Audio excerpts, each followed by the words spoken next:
Si Mel Tiangco, ang inyong kapusong totoo. Sa 10 pangunahing sanhi ng pagkamatay dito sa Pilipinas, nangunguna po ang mga sakit sa puso. Kaya naman sa pagdiriwang ng World Heart Day ngayong September 29, isang regalo para sa puso ang handog namin sa inyo.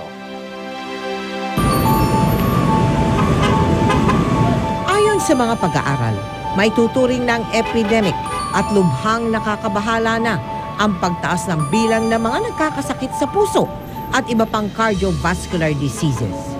Katunayan, sa taong 2030, tinatayang 52 milyong katao ang magkakaroon nito sa buong mundo. Sa isang bansang katulad ng Pilipinas, kung saan ang lahat ay abalang magtrabaho at kumita, may sapat nga ba tayong kaalaman kung ano ang sanhi ng pagkakaroon ng sakit sa puso? Hindi ko alam yun kung saan ko na nakukuha eh. Inheritance.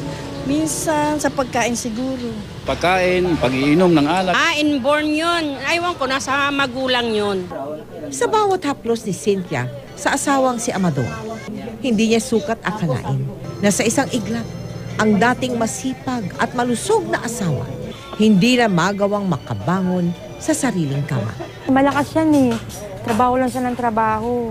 Kahit na gabi, ginagawa niyang araw. Ang tagpo ng atakihin sa puso ang kanilang padre de pamilya, nakatatak sa isipan ni Cynthia. Sinundo ko ng anak ko.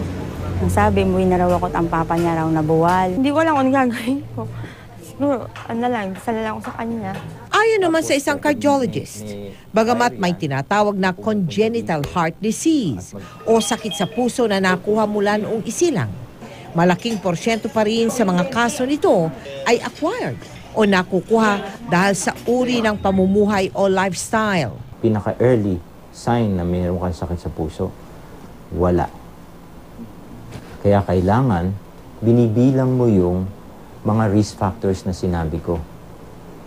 High blood, diabetes, cholesterol, smoking, obesity, lack of exercise. Dati lakad ng lakad yung mga tao, ngayon wala na halos naglalakad. Ang electrocardiogram test o ECG ay isa sa mga mabisang paraan upang malaman ang kondisyon ng puso. Pag ni-record mo yung kuryente ng puso mo, marami kang makikitang sakit.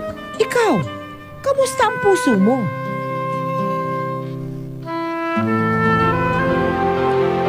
Gusto niyo po ba malaman ang kondisyon ng inyong puso kung kayo ay 15 hanggang 60 years old?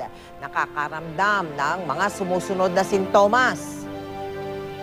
May handog pong libreng ECG ang GMA Kapuso Foundation para sa inyo. Tumawag lamang at magpalista sa mga sumusunod na numero simula bukas, September 20, alas 9 na umaga hanggang alas 6 ng hapon. Inuulit ko po, tawag lamang po sa telepono ang dapat gawin at hindi na kailangan na pumunta pa sa aming tanggapan.